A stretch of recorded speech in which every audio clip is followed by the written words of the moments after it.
Alhamdulillahi Rabbil Alamin Alladhi ja'ala salata tarikatal muttaqin wa ja'ala fiha quraini sayyidil mursalin wa ruknan min arkanid din wa ja'ala fiha jannatal ajilatil muhibbin wa ba'nanal asraril ashiqin wa salatu wassalamu ala sayyidina Muhammadin rasuli rabbil alamin wa syafi'il muslimin wa ala alihi wa ashabihi wa itratihi tahirin salatan wa salaman daiman ila yaumiddin.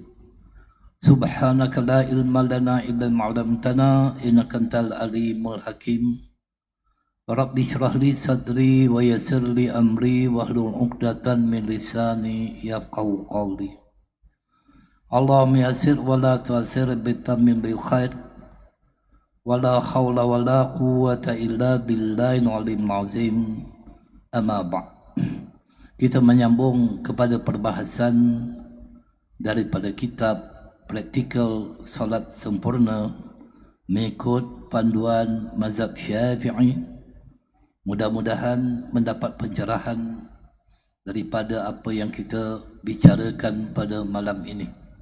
Kita masih lagi bercerita tentang pencerahan terhadap beberapa perkara khilafiyah ataupun disebut sebagai ikhtilaf, yakni perselisihan dalam ibadat solat.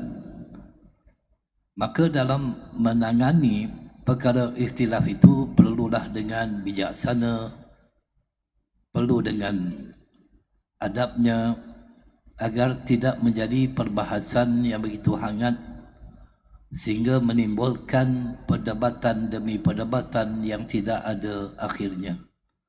Maka dengan itulah yang dipesan oleh yang berhormat Senator Dr. Muhammad Naim bin Mokhtar, Menteri Agama kita, dalam ucapannya tentang menangani perkara ikhtilaf, iaitu perselisihan, agar kita itu dapat menanganinya dengan penuh adab dan meraihkan berbagai-bagai pendapat tanpa kita itu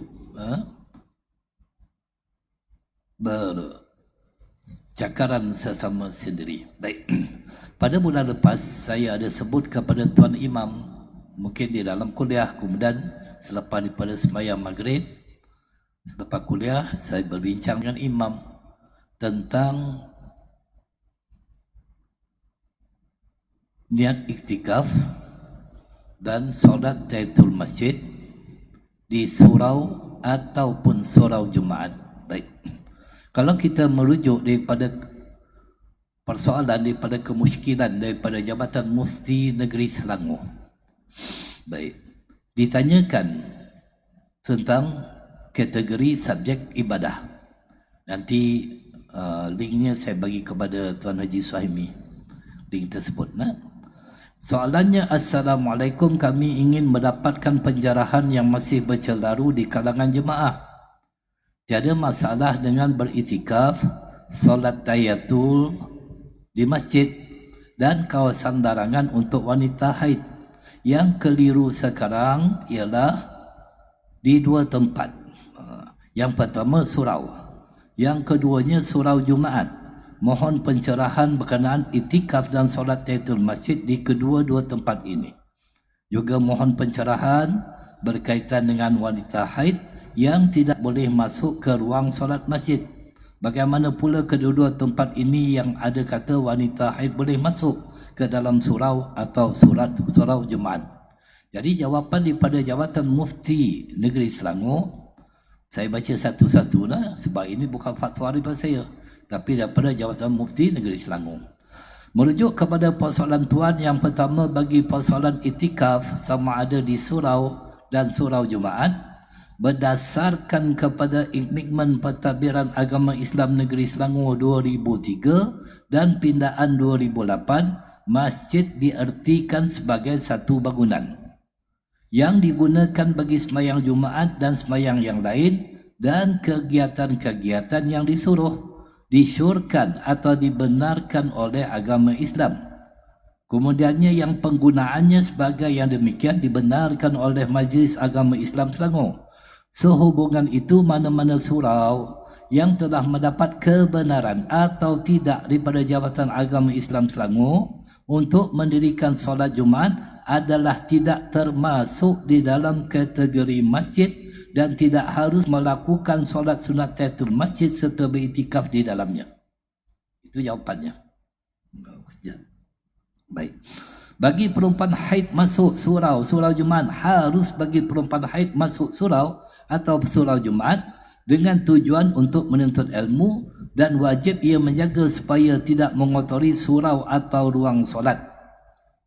Kerana dia juga bertetapan dengan firman Allah Subhanahu wa taala, wahai orang-orang yang beriman, janganlah kamu hampiri sembahyang mengerjakan sedang kamu dalam keadaan mabuk hingga kamu sedar dan mengetahui akan apa yang kamu katakan, dan janganlah pula hampiri masjid sedang kamu dalam keadaan junub berhadas besar, kecuali kamu hendak melintas saja hingga kamu mandi bersuci.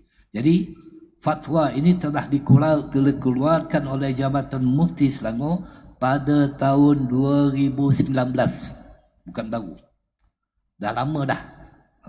Cuma kita tak bicara. Begitu juga kalau kita melihat persoalan yang timbul di Jabatan Mufti Perak. Di Jabatan Mufti Perak ditanyakan apa hukumnya orang bersemayang sunat tahiyatul masjid di bangunan surau yang didirikan solat Jumaat. Maka dijawab di dalam Jabatan Mufti Perak, tiada semayang sunat tahiyatul masjid di surau walaupun surau itu didirikan solat Jumaat. Jadi Perak dengan Selangor sama. Tidak ada bezanya. Maka yang mana kita nak ikut? Kalau dalam kaedah mazhab orang awam adalah mengikut mazhab muftinya. Apa yang telah ditetapkan oleh Jabatan Mufti, itulah yang wajib untuk kita mengikutnya. Kita tidak boleh mengikut pendapat yang syaz, kerana mestilah kita mengikut pendapat yang majoriti. Sebagaimana baginda Nabi SAW bersabda, la yajma'ullahu hadzal ummata 'ala dhalalati abada. Allah SWT tidak akan menghimpunkan umat ini dalam kesesatan selama-lamanya. Yadullahu 'ala jama'ah fattabi'u sawadal azam fa innahu man syazi finnar. Maka ikutilah kalian semua kepada al-sawad al-azam, iaitu majoriti para ulama. Pertolongan Allah bersama dengan al-jamaah. Sesiapa yang mengasingkan diri, iaitu mereka yang mengasingkan diri syaz kata Nabi, maka tempatnya di dalam api neraka. Itu yang telah disabdakan oleh baginda Nabi SAW. Maka bertanyalah kepada ahlinya yang benar-benar, fas'alu ala zikri in kuntum la ta'lamun. Maka bertanyalah kepada orang yang punya pengetahuan jika kamu tidak mengetahui. Maka Jabatan Mufti adalah tempat rujukan yang terbaik untuk kita bertanya. Jangan tanya Ustaz Hanif dah. Tanya saya akan rujuk Jabatan Mufti. Semuanya akan kembali kepada Jabatan Mufti. Baik. Persoalan bersalam selepas solat, begitu juga. Baik. Sebelum itu kalau dalam mazhab Syafi'i, ini sebab kita mengikut mazhab Syafi'i, walaupun kita itu tidak dikhabarkan ini mazhab Syafi'i, tetapi dalam tingkah laku sembahyang kita telah pun secara automatiknya mengikut mazhab Syafi'i. Kita bertalafuz niat, usolli fardhu subhi, usolli fardhu maghribi. Kita berkunut subuh, itu mazhab Syafi'i. Walaupun kita tak tahu tentang mazhab Syafi'i. Begitu juga bagi orang awam yang tidak tahu mazhab apakah yang diikut dalam akidah. Ini juga menjadi persoalan. Kerana ramai orang tidak tahu mengenai Al-Syairah dan Al-Maturidiyah yang dinisbahkan kepada Imam Abu Hasan Al-Asy'ari dan Imam Mansur Al-Maturidi. Itu tidak masalah. Tetapi sejak kecil lagi umat Islam di negara ini telah pun diajar untuk mengenal Allah dengan sifat 20. Wujud, qidam, baqa, mukhalafatahu lil hawadis, qiyamuhu binafsi, wahdaniyah, qudrat, iradat dan sebagainya. Maka secara automatiknya, walaupun dia tak tahu siapa yang menyusun kaedah mengenal Allah, iaitu daripada Imam Abu Hasan al-Asy'ari ditambah lagi dengan Imam Abu Hasan al-Maturidi, tetapi secara automatiknya dia telah pun mengikut mazhab kedua-dua imam ini. Itu automatik. Jadi tidak boleh dipertikaikan. Baik. Kalau dalam mazhab Syafi'i, bilakah waktunya untuk kita bangun untuk mendirikan solat? Baik. Ini disebut dalam beberapa kitab, malah dalam kitab-kitab mazhab Syafi'i sendiri pun telah disebutkan. Baik. Baginda Nabi SAW mengatakan makruh berdiri sebelum imam keluar ataupun sebelum iqamah dikumandangkan. Itu dalam mazhab Syafi'i. Hadisnya, "Iza uqimatas salatu fala taqumu hatta tarawni qad kharajtu." Apabila solat telah diiqamahkan, maka janganlah kamu bangun berdiri sehingga kamu melihat aku keluar. Baik. Kemudiannya, maka para makmum yang duduk jangan bangun berdiri sehingga selesai iqamah. Menurut sebahagian para ulama, boleh bangun berdiri satu bila mengucapkan qad qamatis salah. Sebagian ulama pula berpendapat, jika makmum seorang muda yang kuat dan gagah bangun, hendaklah dia bangun berdiri selepas selesai iqamah. Jika makmum itu seorang yang tua dan lambat bangun, bolehlah dia berdiri ketika Bilal berkata qad qamatis salah. Itu ketikanya berdiri. Itu dalam mazhab Syafi'i. Adapun dalam mazhab lain diharuskan dia berdiri sebelum itu. Jadi tuan-tuan nak pegang mazhab mana? Mazhab rojak, kejap Syafi'i, kejap Hanafi, kejap Hanbali. Itu sebab kena belajar agar kita itu tak terbabit dengan perkara yang makruh. Sebab banyak perkara makruh yang dilakukan oleh kebanyakan orang dalam menunaikan semayang. Rajin pergi masjid, rajin pergi surau, rajin, tetapi banyak dia melakukan perkara-perkara yang menyalahi apa yang diajar oleh baginda Nabi SAW. Seumpamanya Rasulullah bersabda, "Innamal imamu liyu'tamma bihi fala tahtalifu alaihi fa iza kabara fakabbiru wa iza raka'a farka'u." Sesungguhnya imam itu untuk diikuti oleh makmum, janganlah kamu menyalahinya.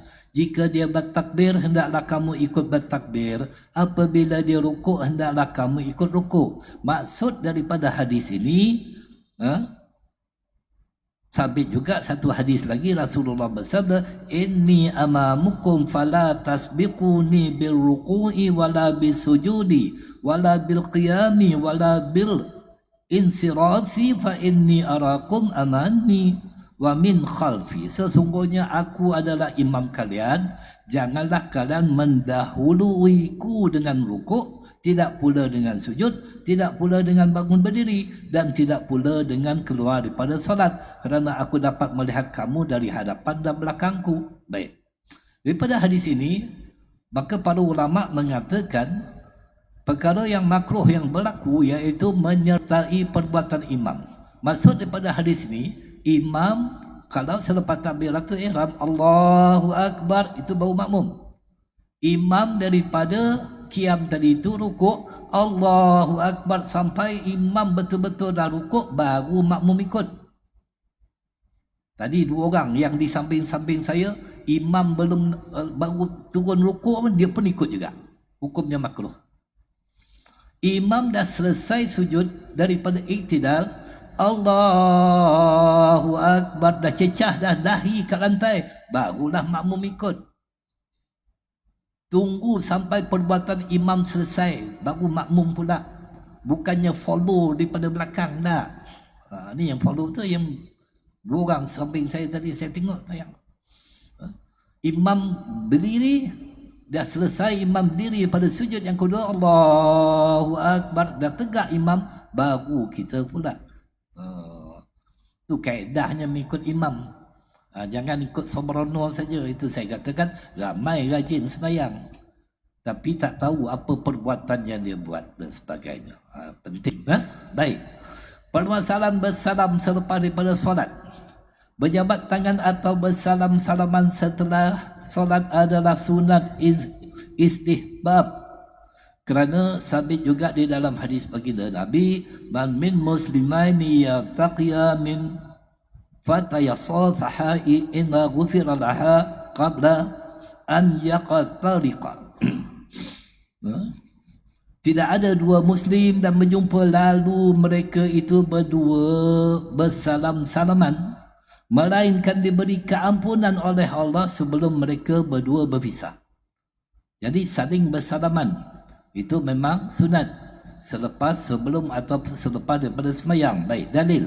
Imam Bukhari meriwayatkan dalam sahihnya dalam bab manaqib daripada Abu Juhaifah yang wafat pada 74 Hijrah. Rasulullah sedang melakukan perjalanan daripada Hazirah menuju ke kota bapa. Lalu baginda berwuduk, kemudian mendirikan solat zuhur 2 rakaat dan solat asar 2 rakaat. Itu menunjukkan bahawa baginda Nabi SAW melakukan jamak kasar. Baik. Sedangkan waktu itu baginda menggunakan tokat besi. Maka orang ramai yang berada sekitar baginda mengambil tangannya lalu mengusap muka mereka dengan sapuan tangan tersebut. Mereka bertabaruk dengan tangan baginda Nabi SAW. Sebab tangan Rasulullah itu apabila menyentuh sesuatu akan mulialah seseorang itu apabila dapat sentuhan daripada baginda Nabi. Abu Juhaifah berkata, lalu aku pun memegang tangan baginda, maka aku meletakkan di wajahku, di mana tangan baginda lebih sejuk daripada air dan lebih wangi daripada bauan minyak wangi. Baik. Terdapat dalil umum yang menyatakan tentang kelebihan bersalam-salaman, di mana Rasulullah bersabda, tasafahu yashabul ghilla wa tahabbu wa tashabu syahna. Berjabat tanganlah kamu, pasti hilang sifat dengki, dan hendaklah kamu sering memberi hadiah, pasti kamu saling sayang menyayangi, dan hilanglah kebencian sifat saling bermusuhan. Jadi apabila bersalaman itu akan gugur dosa, itu yang pertama. Kemudiannya akan hilang sifat sombong, sifat takbur dalam diri itu di saat kita bersalam. Maka bersalam-salaman selepas solat termasuk dalam keumuman hadis ini. Jadi hadis itu bukan diambil daripada yang khusus saja, tapi daripada umum hadis tadi itu akan terpayung dengan dalil-dalil yang boleh, iaitu sunat untuk bersalam-salaman selepas daripada solat. Di beberapa tempat saya mengajar, selepas daripada solat itu bukan saja bersalam-salaman, malah diiringi dengan bacaan salawat. Sallallahu ala Muhammad, sallallahu alaihi wasallam. Sebelum berpisah lepas isyak tu, semua jemaah beratur, imam kat sini, ulur tangan, semua salam, salam, salam, salam. Masya Allah. Itu alangkah cantiknya. Ketika bersalam itu bertanya kabar dan sebagainya. Tidak ada rasa sombong dalam diri. Jadi kadang-kadang kita ulur tangan, tak nak salam. Ini masalahnya. Sedangkan mengucap salam dan bersalam-salaman, afsus salam, sebarkan salam, itu ucapan salam. Dan bersalam-salaman, itu juga satu daripada tuntutan daripada syarak. Baik. Pendapat ulama, Imam Nawawi menganggapnya sebagai satu perbuatan yang baik. Masalah ditanya, disoal, halil masafahatu ba'da salati asri wa subhi fadilatu aula? Adakah bersalaman selepas pada solat asar dan subuh mempunyai kelebihan atau tidak? Maka dijawab oleh Imam Nawawi, al-musafatu sunnatun inda talaqi wa amma ta'si sunnasi laha ba'da hataini salatain fa ba'dudun fil bid'ati mubahah. Baik. Bersalam adalah sunat ketika bertemu, Dan ada pun orang ramai yang mengkhususkan melakukan selepas dua solat ini, iaitu selepas pada asar dan subuh. Maka ia dikira dalam bid'ah mubah, bid'ah yang diharuskan. Bid'ah ini ada dua, bid'ah sayyah dan bid'ah hasanah. Itu yang disebut oleh Imam Syafi'i. Dibolehkan. Kemudiannya pendapat yang terpilih kata wahmutar annahu in kana hadha saksu qad ijtama huwa wa huwa qablu salah fahuwa bid'atun mubahatun kama qila wa in kana lam yajtamiha fahuwa mustahaba la'annahu batadal liqa baik. Bahawa jika seseorang telah berjumpa dia dan kawannya sebelum solat, maka ia adalah bid'ah mubah, bid'ah yang diharuskan, yang sangat baik, seperti mana yang telah dikatakan tadi. Dan jika kedua-duanya belum bertemu, maka ia menjadi sunat kerana ia adalah pertemuan pertama. Jadi belum bertemu lagi, baru datang, baru jumpa. Itu merupakan sesuatu yang sunat untuk kita bersalam-salaman. Baik. Hakikat tidak ada seorang pun di kalangan para ulama yang mengharamkan bersalam-salaman selepas menunaikan solat. Sebaliknya mereka berpendapat hukumnya berjabat tangan adalah sunat. Imam Nawawi mengatakan ia termasuk bid'ah perkara baru yang mubah, yang diharuskan dan dibolehkan. Jadi jangan risau untuk kita bersalam-salaman, sama ada sebelum kita semayang itu berjumpa, tetapi ketika iqamah dikumandangkan, itu hentikanlah bersalam. Sebab orang kita ni adatnya memang dia suka bersalam, itu adat. Cumanya kadang-kadang Bilal Allahu Akbar masuklah dia sibuk nak bersalam. Itu masalahnya. Waktu tu jangan bersalam lagi. Waktu tu nak ada semayang dah, bukan waktu untuk bersalam-salaman lah.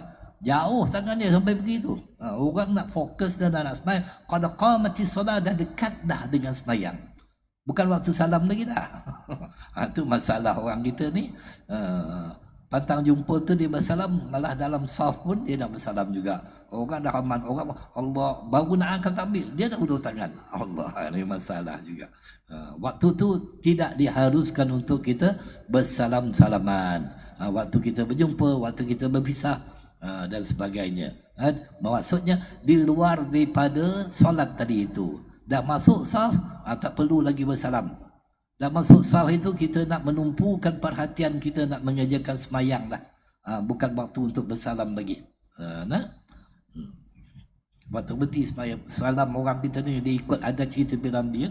Salam Allahumma salli ala sayyidina Muhammad, Allahumma salli. Sudah bersalam, akhirnya tak semayang dah. Mengganggu konsentrasi orang nak semayang. Baik, doa kunut pada salat subuh ini dalam mazhab Syafi'i. Baik. Menurut ulama Syafi'iyah, hukumnya sunat at'at, iaitu apabila ditinggalkan secara sengaja atau terlupa, maka hendaklah dijabar dengan sujud sahwi. Baik. Dalil riwayat Sayyidina Anas radhiyallahu ta'ala, beliau berkata, anna Nabiyya sallallahu alaihi wasallam fanata syaran yad'u alaihim thumma taraka fa amma fi subhi falam yazal yaqnutu hatta faraqad dunya. Sesungguhnya Nabi berkunut selama sebulan, mendoakan mereka, kemudian meninggalkannya. Adapun pada waktu subuh, maka baginda masih berkunut sehingga baginda meninggal dunia. Maksudnya Nabi berkunut selama sebulan mendoakan mereka. Siapa yang Nabi doakan ini? Iaitu orang-orang kafir yang telah pun membunuh para hufaz, yang mereka itu memperolokkan baginda Nabi sallallahu alaihi wasallam. Yang mana orang-orang kafir ketika itu perkara itu berlaku, berniat jahat memanggil sahabat-sahabat Nabi untuk mengajarkan Al-Quran kepada mereka, hukum hakam. Lalu baginda Nabi memilih para hufaz dan para qura' dari kalangan para sahabat. Dan ketika itulah Rasulullah SAW mendapati mereka itu dibunuh. Lalu Rasulullah mendoakan supaya Allah menimpakan balasan kepada orang-orang yang telah membunuh lebih 70 orang sahabat baginda dalam peristiwa Biru Ma'unah. Biru Ma'unah ni daerah antara wilayah Bani Amir dan Bani Suhaim di Najd ketika itu. Jadi dibunuh. Dia tidak niatnya itu memanggil untuk dibunuh, bukan untuk belajar Al-Quran dan belajar hukum hakam. Maka Rasulullah mendoakan kecelakaan macamlah kita mendoakan mereka yang zalim terhadap rakyat Palestin dalam kunut nazilah. Itu juga dituntut. Baik. Melalui hadis ini, doa yang ditinggalkan oleh baginda itu adalah kunut nazilah. Bukannya doa kunut biasa yang diamalkan dalam mazhab Syafi'i. Nabi terus berkunut sampailah akhir hayat Nabi. Itulah yang dipegang dalam mazhab Syafi'i. Baik. Riwayat Abu Hurairah berkatakan kana Rasulullah sallallahu alaihi wasallam idza rafa'a rasahu min al-ruku'i fi salati subhi fi raq'ati saniyati rafa'a yadayhi fayad'u bi hadha ad-du'a Allahumma hdini fi man hadait ila akhir. Baik. Daripada Abu Hurairah adalah Rasulullah ketika mengangkat kepalanya daripada rukuk pada solat subuh rakaat kedua, baginda mengangkat kedua-dua tangannya lalu berdoa Allahumma hdini fi man hadait, iaitu doa yang dibaca kalau kita sembahyang dalam keadaan berjemaah, imam membaca secara jamak Allahumma hdina fi man hadait. Pendapat ulama. Jadi pada hadis ini akan diambil pendapat-pendapat para ulama kerana para ulama lah yang lebih mengerti tentang hadis. Al-Quran begitu juga, kita tak boleh gali daripada Al-Quran sendiri. Baca Quran pun jarang, baca pun tak betul. Tiba-tiba nak gali hukum hakam dalam Al-Quran, itu bukan tugas kita. Maka itu tugas para ulama. Maka kita itu mengikut jalan yang telah ditetapkan oleh para ulama. Orang kata jangan ikut ulama, ikut Nabi. Kita pernah tengok ke Nabi? Kita pernah tengok ke Nabi semayang? Tak pernah tengok pun. Maka ikutlah para ulama. Sebab ulama lebih mengerti lagi hukum hakam untuk menggali, mengistibat hukum di dalam Al-Quran dan hadis. Seumpama Imam Nawawi. Imam Nawawi dia mensyarahkan Sahih Muslim. Imam Ibn Hajar Al-Asqalani mensyarahkan Sahih Bukhari dalam kitab Fathul Bari. Maka kita mengambil daripada para ulama. Maka pendapat ulama Imam Nawawi menyebutkan dalam kitab Majmu'nya mazhaban annahu yastahabbul qunut fiha sawa'un nazalat am lan yanzil wa bihadha qala aqsaru salafi wa min ba'dahum aw qasiru minhum wa mimman qala bihi Abu Bakr Siddiq wa Umar Ibn Khattab wa Utsman wa Ali wa Ibn Abbas wal Bara'u bin Azib radhiyallahu anhum. Dalam mazhab kita, mazhab Syafi'i, kata Imam Nawawi. Imam Nawawi bermazhab Syafi'i. Ramai para muhadis mereka itu mengikut mazhab Syafi'i. Imam Bukhari juga bermazhab Syafi'i. Jadi kalau kita tak nak pegang mazhab Syafi'i, kita lebih hebat daripada Imam Nawawi ya. Atau lebih hebat daripada Imam Bukhari.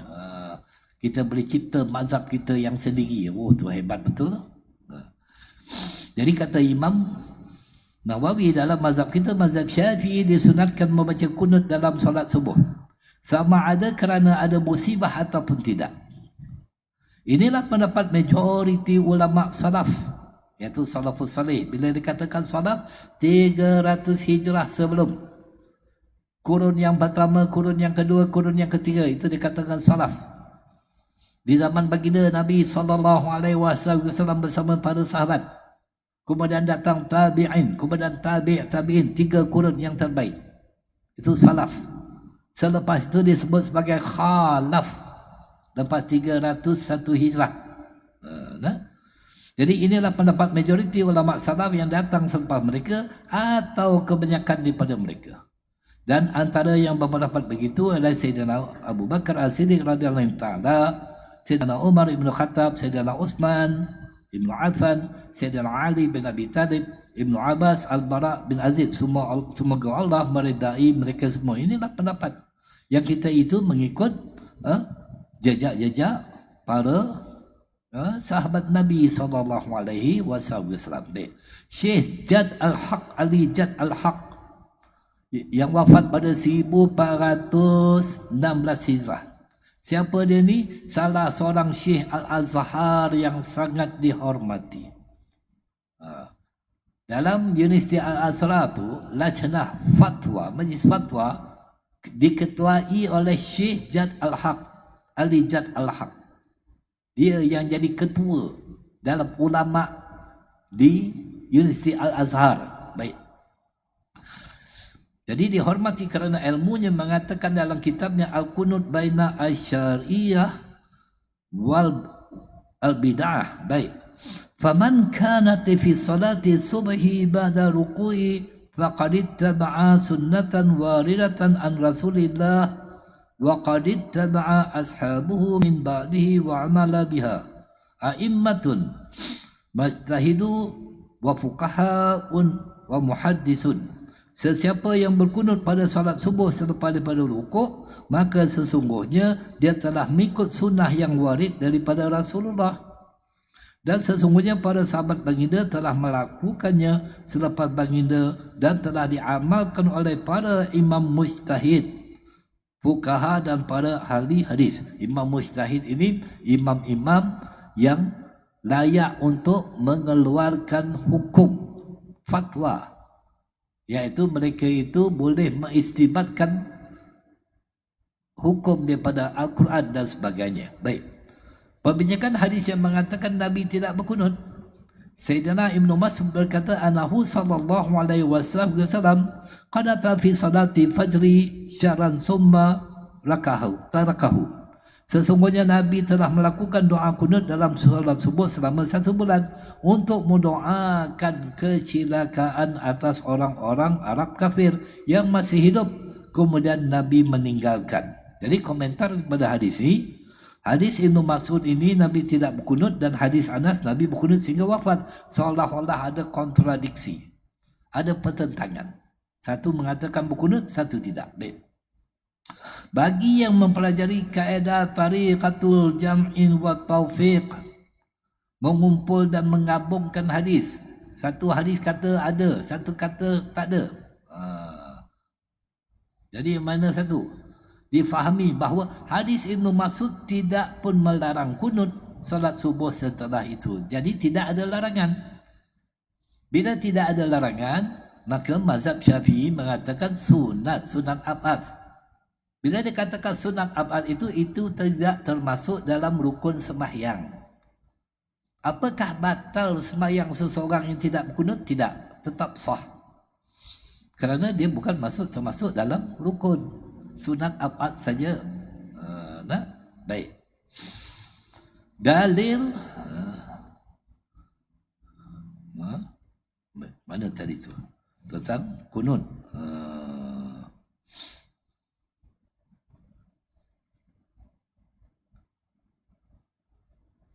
Baik. Kemudiannya didahulukan dalam kaedah usul al-fiqh, disebutkan kaedah usul fiqh. Kalau dalam mazhab Syafi'i yang dipakai adalah kitab Al-Risalah, 300 muka surat. Baik. Yuqaddimu musbitu ala nafi lis istimalihi ala ziyadatil ilmin. Didahulukan yang pasti yang mengisbatkan ke atas penafian kerana kesyumulannya atas pertambahan ilmu. Maksudnya didahulukan, iaitu yang mengatakan bahawa Rasulullah itu berkunut. Ia bermaksud dalil yang mengisbatkan adanya sesuatu perkara haruslah didahulukan daripada yang tidak mengatakan ia ada. Kerana dalil yang menjelaskan adanya perkara tersebut menunjukkan hujah yang lebih kuat. Oleh itu, dalil yang mengatakan Nabi ada berkunut hendaklah didahulukan daripada hadis sebaliknya. Baik, kita tengok pendapat mazhab yang lain. Itu yang dikatakan itilaf. Bukan kita ambil satu pendapat, kita suruh orang ikut, tak. Tetapi kita bawa juga pendapat yang lain. Mazhab Hanafi tidak disunatkan. Itu dalam mazhab Hanafi. Kawan-kawan kita, saudara mara kita daripada India, pada Bangladesh dan sebagainya, mereka berguna juga, tetapi dalam solat witir.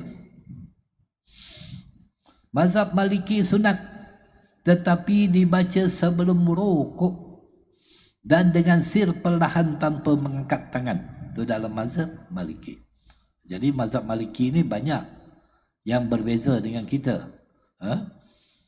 Qiyamnya pun berbeza. Kalau kita Allahu Akbar, mazhab Maliki melepaskan tangan. Kalau kita duduk iftiraj, dengan duduk di atas telapak kaki yang kiri dengan menegakkan kaki yang kanan.